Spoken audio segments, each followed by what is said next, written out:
Welcome. This is the podcast series dedicated to living a revenue culture. Long-term business success requires that you maximize profit. And the only way you can do that is first optimize a people-first culture. People-first cultures make sure everybody wins. This series brings you 2 different interviews a month. And we interview people who are out there in the real world doing this. And sometimes they're running companies doing it, sometimes they're working in companies, and sometimes they're supporting those companies. Today's guest is going to be Chris Johnson. And Chris started his career with a bachelor's in industrial engineering. And it's natural that he then became a marketing guru. And he runs a company that has technology platforms. They provide services. They do work for global clients as well as the Southwest. They're the predominant player here. And as he moved into that digital world of websites and social media and content, he started bringing together individuals and teams and clients, and most recently, even other companies into his mix to solve bigger and bigger business problems in today's complex world. So Chris founded TerraLever, then merged that into longterm, and today has brought Experience Dynamics, a whole new concept, into his mix. Chris has been practicing, I've known Chris must be close to 20 years now, and he has been practicing living a revenue culture all that time. And his teams are having an impact not only in their own culture, but in the clients they work with. So I'm glad to have Chris here. Welcome, Chris. Thanks, Rick. I know we have known each other for a long time, and it's an honor to be on your podcast. I'm excited to be here. Well, good. And I'm thrilled to have you share some of the things that you learned and accomplished, because as an observer, I'm always impressed at not only what you do, but how easy you seem to do it. You take it all in stride and you trust your people. And so bring us up to date. How did you get from an industrial engineer to running one of the really significant marketing companies in the whole country, particularly in the Southwest and in Phoenix? Sure. So when I was in school studying industrial engineering, there's a part of industrial engineering that deals with software development. And I was introduced to a gentleman by the name of Jim Garvey, who was running a company right in Tempe, right next to campus, doing custom software development. And so I was introduced by my professor while I was still in school. I think I was in my 2nd or 3rd year, and ultimately went to go work with Jim, writing software that solved business problems. So one of the clients I worked on was the City of Phoenix zoning enforcement, neighborhood maintenance and zoning enforcement. So when your neighbor leaves a defunct washing machine in their front yard and you submit a complaint, we had written the software that those case managers would do to find people and try and get the washing machine out of the front yard. So after my first year there, this was probably 1995. My dad asked if he was going to a show called Comdex, which I think now is called CES. This is the way back machine. And so I went with him to Vegas and went to the show. And when I was there was when Microsoft had rolled out their very first version of internet technologies, active server pages. And I saw that a lot of the work that we were doing and writing these great apps could have been done with and through a website, and came back really excited and young and fearless, and went to Jim and said, "Hey, look what we can do here. We can start writing this software and we can update it in time and anybody can access it." And he said, "Well, if you can get the sales guys to sell it, you can do it." So I started working with the sales guys and we started selling websites. And as time went on, probably less foresight than just amazing luck. As we went through the latter half of the 90s, that really became a lot of what we did. Was taking largely a ton of catalog companies, because they were doing direct shipment, and they had figured out drop shipping to customers, and taking their catalogs and putting them online and creating e-commerce sites. So I think the first e-commerce site that I built completely on my own was for SkyMall. Oh, So yeah. the company that was in the back of the seat on an airplane, and you could order things from there. We did their very first e-commerce site and a couple versions after that. And so I ended up really working full time. I just loved it so much, and ended up being kind of in that first tech bubble that we saw through the 90s. Ultimately, that the company that I worked for did really well. We grew from 15 people when I started to I think over 750 people. We had an IPO, and I had the benefit of being an early member of that team that started the web development and e-commerce development side of that business. And so I ended up having a lot of responsibility and a lot of figuring it out about how we were going to grow and how we were going to deliver these services quickly. To grow a company from 15 people to 750 people in 4 years was a lot of growth, and you learn a lot of things that work, and you learn a lot more things that don't work when you're going through that process. And so that's how I ended up in this crazy world. That was really in my mind the very first time that technology and marketing really intersected in a meaningful way around customer experiences. And I started off on the technology side and software development, but there was really nobody to go figure out the marketing side of that digital side. And so we were on the forefront of it and figuring it out along with everybody else. And that's how I got into the marketing side of the house. Wow. Now, and of course, you ended up creating a company of your own, and I'm going to ask you about that in a second. But one of the things we find is really important is the purpose behind a company. And we see companies, and these are both legitimate models, but we see one set of companies that we call them mercenary. They get up in the morning and they're going to make as much money as they can, and it's really let the buyer beware. I'm going to do what I do. I'm going to negotiate win-lose negotiation. I'm going to hire whoever I can find and pay them whatever I can get away with, and I'm going to make a lot of money in the short term. The other side is somebody has a purpose, and in some way, shape, or form, they want to make a ton of money too, but they want to leave the world a better place when they're done. So when you went to start your own thing, what was your purpose behind starting? If I were to be totally frank, it was I wanted to work along other smart people, right? I was doing some independent consulting on my own, and it was interesting having clients, and they were paying me because I knew I had smart things I could tell them and help them and give some value along the way. But at the end of the day, I wanted to be challenged by other smart people, and people that are smarter than me, and through that I would get growth, and through that I could provide that growth for anybody that wanted to join that team. Yeah, and it's interesting now, and just fast forwarding 10 or 15 or however many years, it looks like you have continued that on to today. Oh, for sure. Yeah. Go ahead. Go ahead. I think if you were to ask anybody at Inexperience Dynamic and in any of our companies of why they work there, I think the initial answer, actually I know so because we ask them quite often, the answer is because of the people I get to work with. And it's an interesting answer because I totally believe them. That's why you're there, because you get to be challenged by other people who have similar value systems, who are all working in the same towards the same purpose, and you love the challenge and the learnings that you get from working with those people. But underneath that is a culture that has to exist that attracts those people, right? I love working with the people that work here. To me, is an outcome of a strong culture.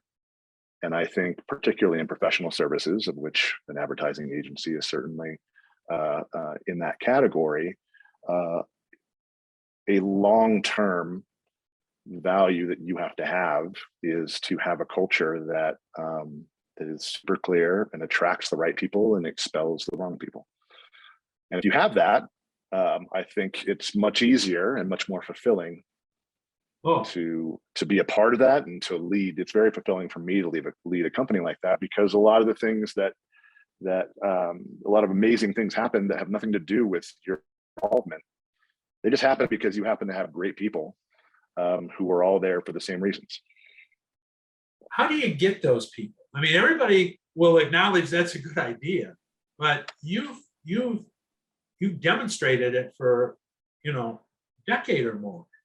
How do you get them? I mean, how do you get them, or how do you keep them? Right. So Well, I mean, I was going to make that two questions, but you can make it one. Yeah. I mean, how you get them, I believe, is by having a reputation as a great place to be.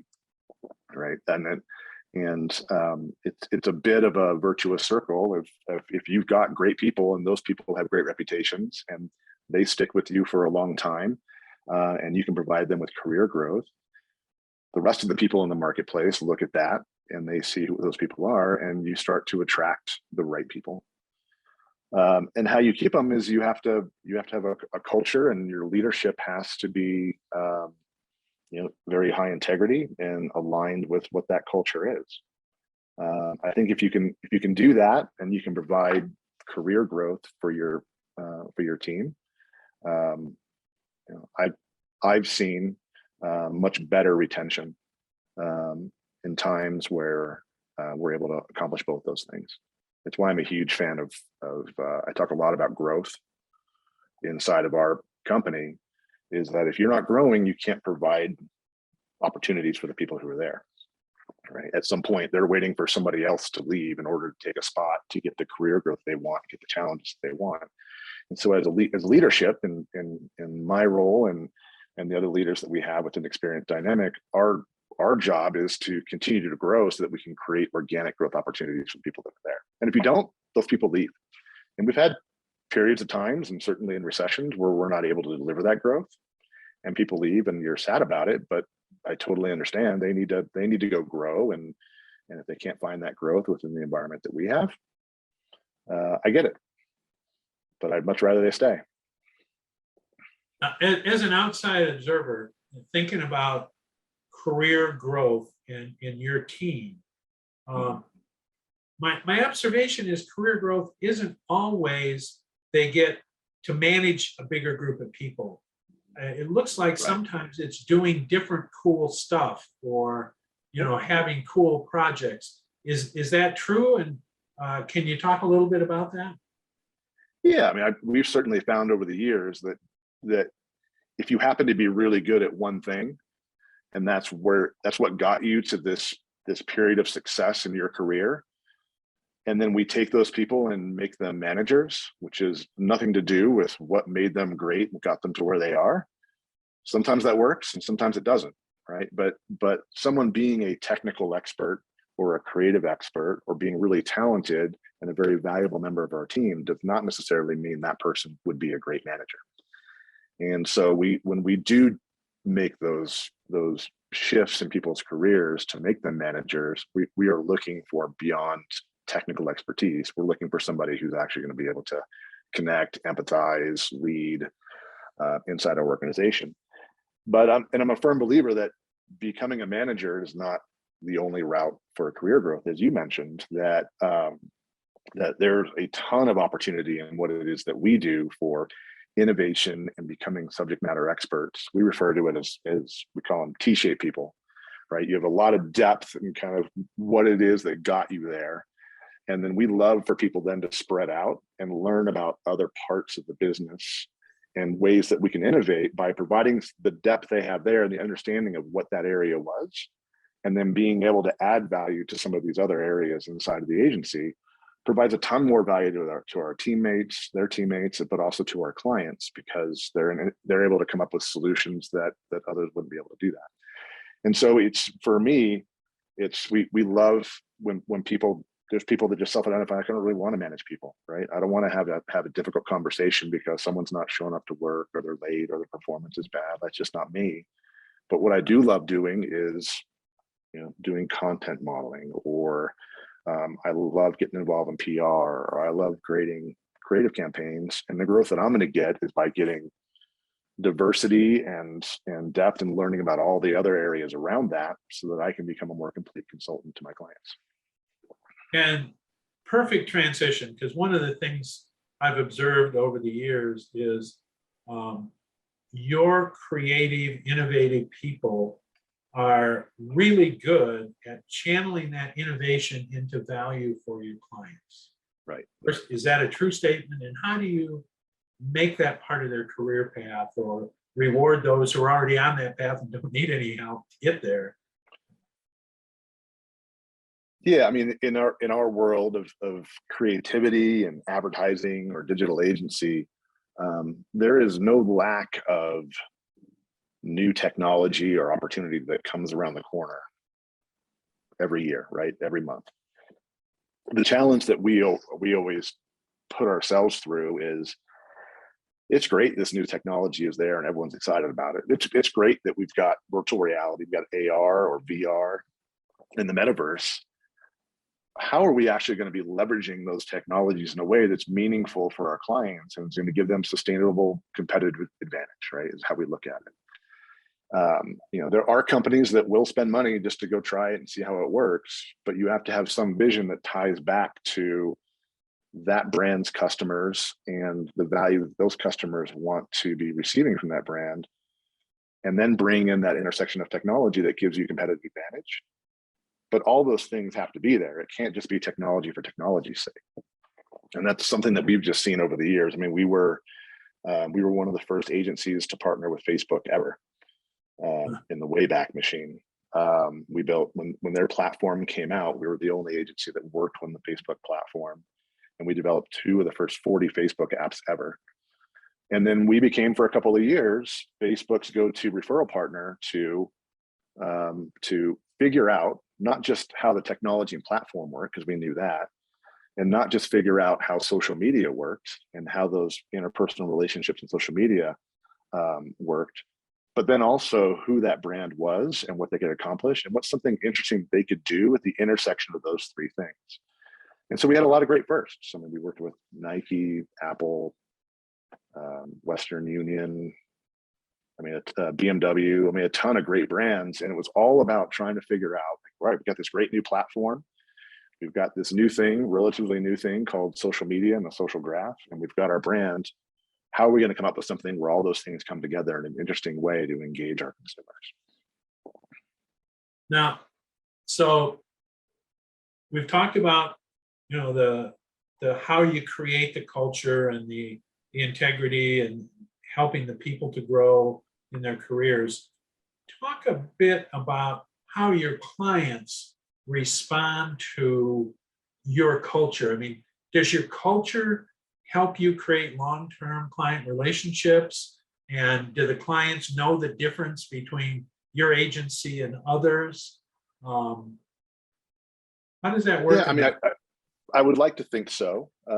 We do get a ton of compliments from especially new clients about how great our people are. And that's the way that they're engaging with and seeing our culture, right? We're not beating our clients over the head with our values or how we work or how we recruit people or our mission or our vision. It really comes to light when they're actually working with the people that our culture has attracted and retained. And when they're able to work on teams and they feel like those teams really care about what the client's mission is and who their customers are, and our team is going the extra mile to help them succeed, that's when you're seeing the output of our culture in that client agency relationship. And do you think you end up with long-term relationships because of that? For sure. Yeah. So, I mean, certainly have stronger, I think we have stronger relationships with the right clients, right? I mean, it's not, sometimes we're not a great fit. Our culture is not a great fit for certain clients, right? You would describe 2 different, earlier in our discussion, 2 different kinds of companies, mercenaries and go make as much money as possible, and others that focus on culture. We don't do well with mercenary clients. right? Because it's not about oftentimes long-term success. It's not about a lot of things. It ends up being about just short-term returns. And oftentimes it's hard for us to really provide a lot of value in the short term. But also it's not really why we do what we do. So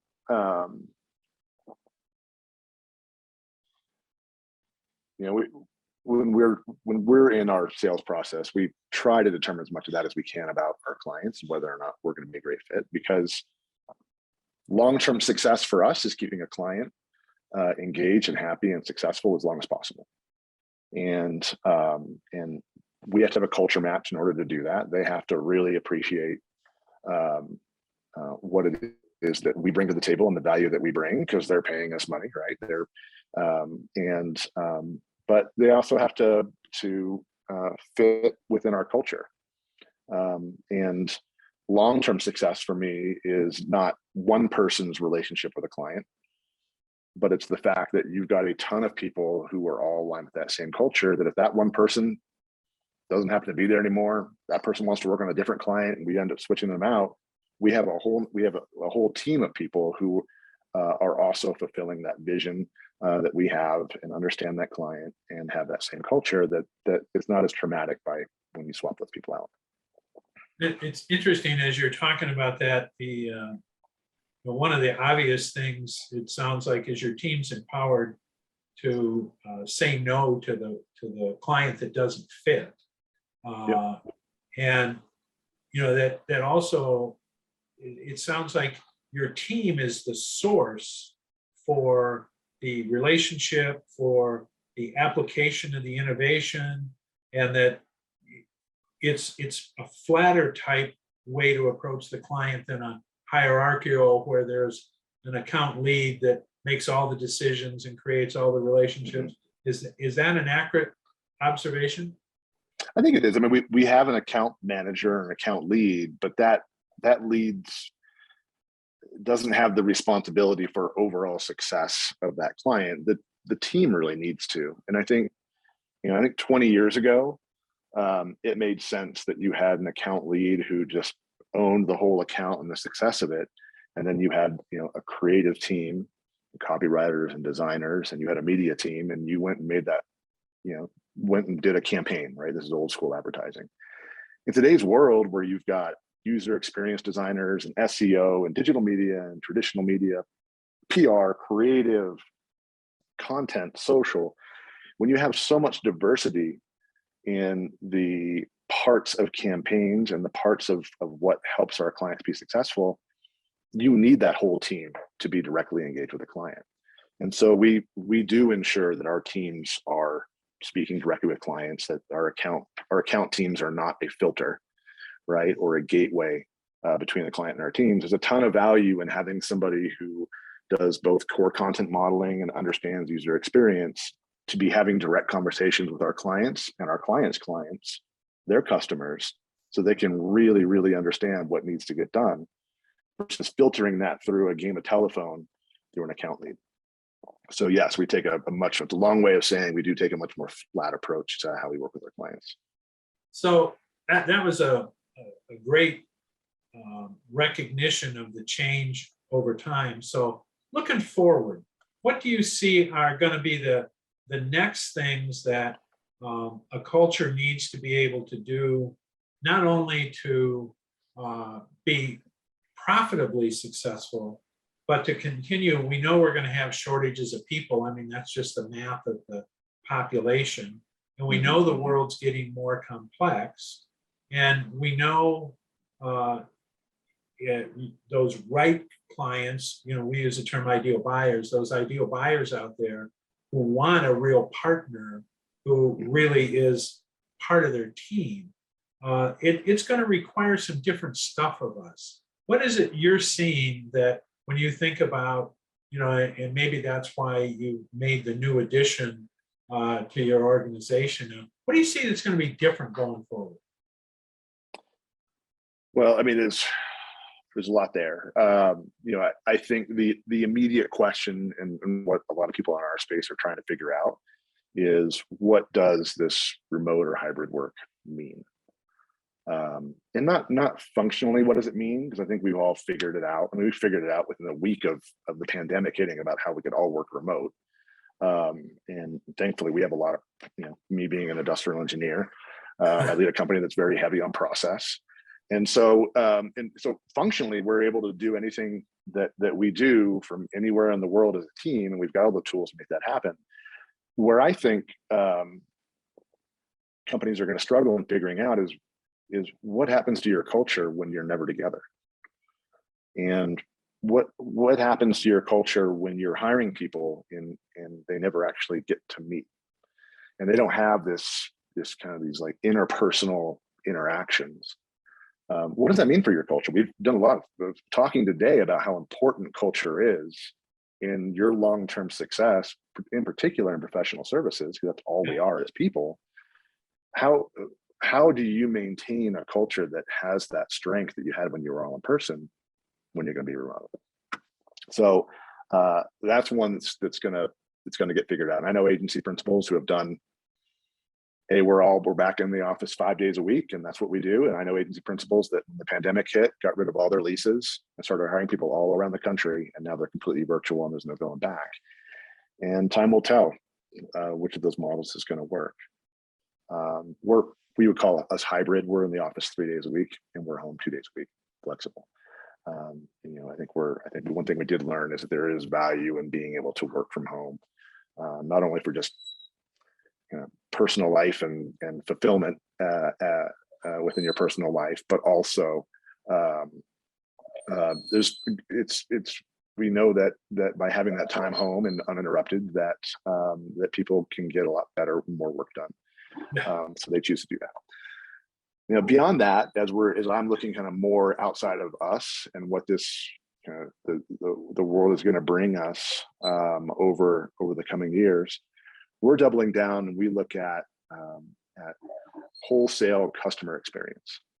So what does it mean of what marketing does in terms of creating a brand promise that convinces their customers to buy something, and how is that delivered on after that sale happens, right? And as rapidly as technology is innovating, and as much as all of our customers and the entire world is going digital, and that everyone tripled up on that during the pandemic because they had to, the speed of innovation of what's happening makes it so that you're not really getting long-term competitive advantage because of your technology investments anymore, right? It's super easy for somebody else within 6 months to catch up to where you were.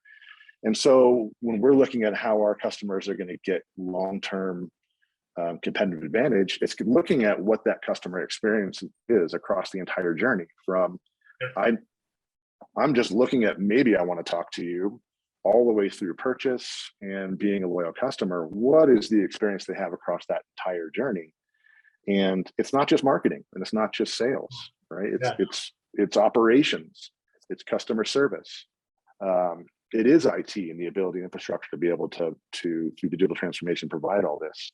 And it's your culture, it's your people, right? If you have a bunch of people who are not aligned with your brand and what it was that you sold to your customers, and now those employees aren't on the same page, and now they're interacting in a way that's not congruous with the brand that I bought as a customer, you're lining yourself up for long-term failure. And so this world of getting companies to de-silo themselves and organize themselves around their customer is the mission that we're on. And it's not just, we want to make sure that we're making promises in marketing that the organization can fulfill, right? But we also want to help the organization fulfill that. And I think that's going to be really the challenge in front of companies over the next 5 to 10 years. Well, and it's interesting, as you were talking earlier, which I was thrilled to hear you say, is you want your team not only engaging with your client, but with your client's client. So you're understanding the start of that journey. Yeah. And I'm assuming, knowing you and having worked with you guys, that part of what you want to bring to your client is, here's what we think the next requirement for you is, or the next opportunity for you is. We aren't just going to do the same thing we did yesterday. We're going to put some of this stuff together in a new way or a different way, or add a couple of things to it so that it's fundamentally similar, but it's growing with the market. And Right. that, I mean, that's certainly what we work with our clients on. That if all you do is what you did yesterday, that might last for a little while, but Yep. pretty soon it won't last at all. And there's that, and that's what about cultures get me so excited. What I admire about what you've done is you have your people coming together to create new things that weren't there before. And at some level, sometimes they look small, but it's when you add 3 or 4 or 5 of those small ones together that pretty soon you got a really big deal. Yeah. That's the fun stuff, right? And Yeah. that's why marketing's fun, is it's experimentation. Right. Yeah. I think the greatest marketers aren't, they know that not everything's going to work. Some of it's going to fail, but you're proposing experiments, you're executing on them, and then you're using data to figure out, did that work and why did it work, or didn't work and why didn't it work? And then you move on to the next one. And you're exactly right. If you rack up those successes over time, you are building sustainable competitive advantage. Now, in today's world, I think what's different and over time, what we're seeing is that we now have access to so much data and information about our clients' customers that we can actually guide ourselves towards those experiments in a much more scientific manner, right? We can understand, if we can understand more about our clients' customers, the hypothesis and the experiment that we're going to create are going to be much more on target to who those customers are. So effective use of that data is a challenge that we see a lot of our clients having, and we love helping them with it, because none of our clients lack data. I mean, everyone's got data coming out their ears. What they lack is insights, and getting to those insights can be a challenge, right? And to understand how you're going to rely on them, and then what are you going to do with them, right? And so we're in the business of helping them uncover those insights, and then also understanding what we're going to do, how we're going to take advantage of that insight to get competitive advantage. And we talked about this a little bit earlier, but my guess would be your ideal client is somebody who recognizes that the insight that you help them with today isn't permanent. They'll need another insight tomorrow or next week or next month. Yeah. And so that, again, back to the cultural thing, if you at Lane Terlever have a culture that is continually looking for that next insight, if I were your client, I'd almost never want you to go away, because I got to go hire my own people to go do what you guys are doing for me. Right. Hopefully not. Yeah, we certainly want to be adding value as long as we can to our clients. And I think that since the pandemic, consumer behavior has been changing so rapidly. You just can't rely on what it was that you knew a year ago or 2 years ago about your customers. You have to be keeping an eye on it.